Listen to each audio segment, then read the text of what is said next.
गांव शांत हो चुका था। वो पेड़ अब सिर्फ एक सूखी राख सी जगह था। लोगों ने सोचा अब डर का समय खत्म हो गया। सिया अब गांव छोड़कर शहर में एक लेखिका बन चुकी थी। उसने खून से लथपथ पेड़ नाम से किताब लिखी। लोगों को यकीन नहीं हुआ कि ये सच्ची घटना है। पर एक शाम गांव में एक अजीब सी बात हुई। 8 साल का बच्चा मनु अपनी माँ के साथ मंदिर जा रहा था।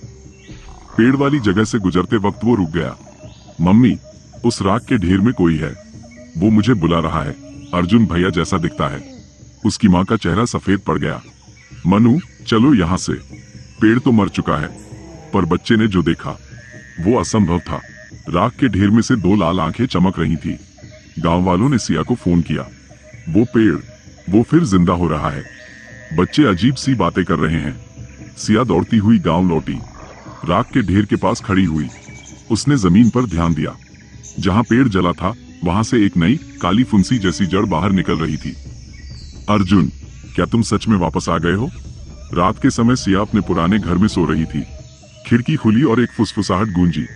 सिया, उसने पलट कर देखा। अर्जुन की आत्मा नीली रोशनी में खिड़की के बाहर खड़ी थी। पेड़ ने मुझे छोड़ा नहीं, उसने मुझे पकड़ रखा है। मुझे अब मुक्त नहीं, पूरा खत्म करना होगा।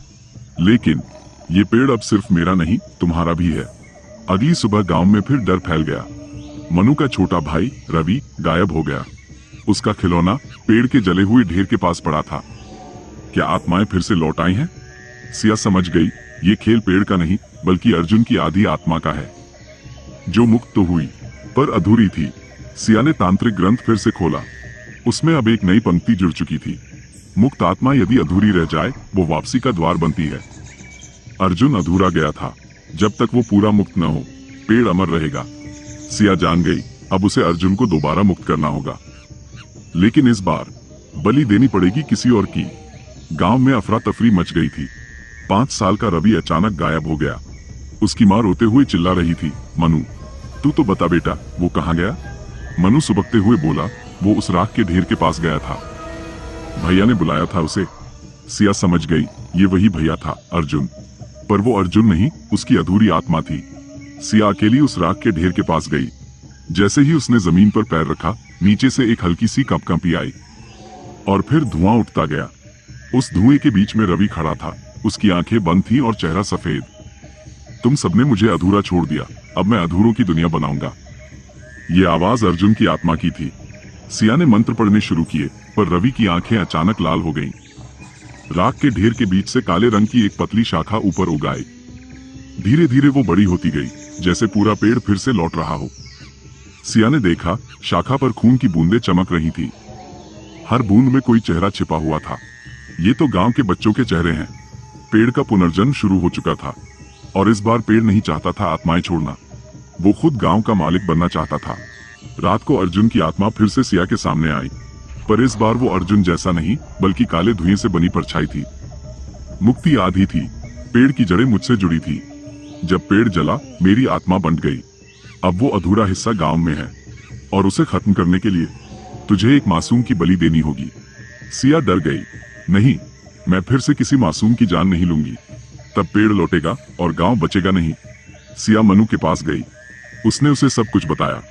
भैया को बचाने के लिए मैं जो भी करूंगा, पर रवि को मैं वापस लाऊंगा। मनु और सिया ने मिलकर एक योजना बनाई। इस बार आत्मा से डरने की बजाय उसे उसके अतीत में फंसाना था। अगली रात सिया और मनु राख के ढेर पर गए। मनु ने वही खिलौना निकाला जो रवि ले गया था। खिलौना पेड़ की नई शाखा के पास रखा। भैया, मैं तुम्हारे साथ खेलने आया हूँ। पेड़ से आवाज आई, तुम सब मुझसे बच नहीं सकते। मुझे अधूरा छोड़कर गए हो, अब मैं सबको अधूरा कर दूंगा। और तभी सिया ने मंत्र पढ़ा।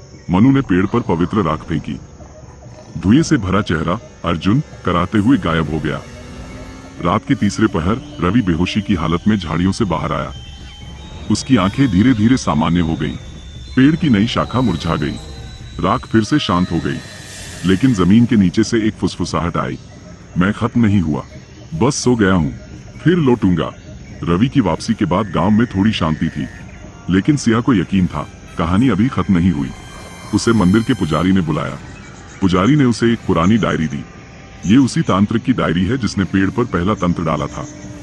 तुम्हें सच जानना होगा। डायरी के पन्नों में लिखा था, पेड़ मरता नहीं, हर बार उसकी मौत के बाद एक बीज जमीन में रह जाता है।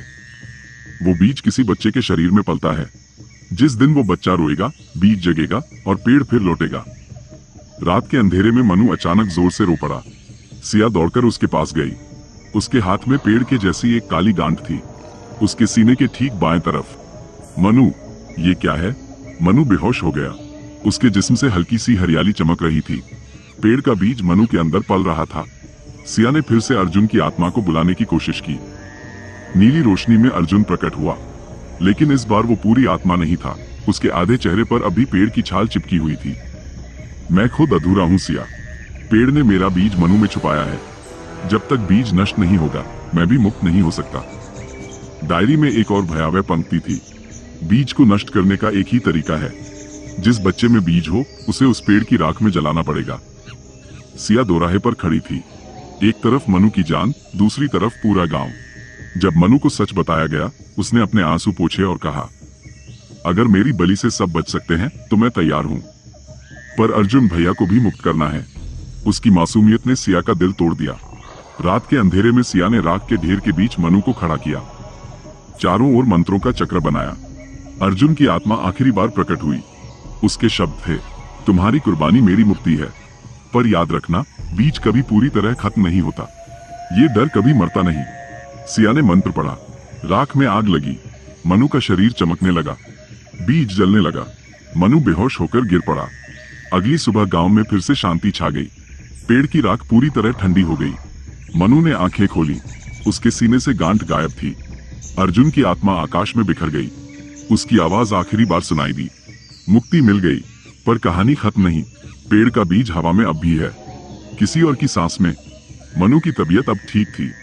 गांव में सबको लगा कि बुराई का अंत हो गया है, पर एक सुबह गांव में एक अजनबी बच्चा दिखा। नाम विशु। कोई नहीं जानता वो कहां से आया। उसकी आंखों में अजीब सी चमक थी। खिलौनों से नहीं खेलता, पेड़ की जड़ वाली मिट्टी में घंटों बैठा रहता। पेड़ मरता नहीं, बस दूसरी सांस लेता है। उसकी ये बात सुनकर सिया कांप उठी। रात में गांव के कुएं से अजीब सी आवाज आने लगी। लोगों ने देखा, कुएं का पानी लाल हो गया है। सिया समझ गई, बीज ने नई जड़ पकड़ ली है और अब उसकी जड़ें गांव के पानी में फैल चुकी हैं। सिया अब गांव की एक सामान्य लड़की नहीं थी। उसने तांत्रिक ग्रंथों का अध्ययन शुरू किया। उसका मकसद था बीज की अंतिम सांस को पकड़ना, उससे पहले कि वो किसी और शरीर में जड़ें जमा ले।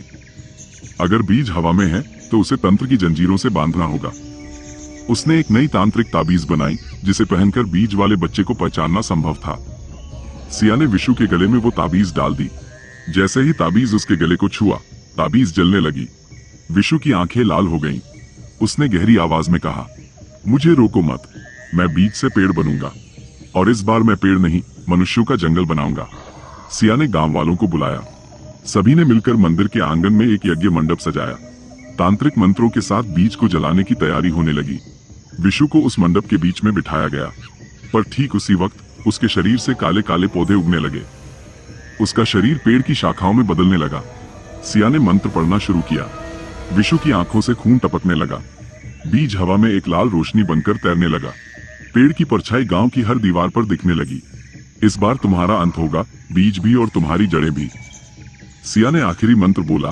बीज आग की लपटों में समा गया। विशु जमीन पर गिर पड़ा, बेहोश। उसकी सांस वापस सामान्य हो गई। सुबह हुई। गांव में सब शांत हो गया, लेकिन हवा में एक धीमी सी आवाज अब भी गूंज रही थी।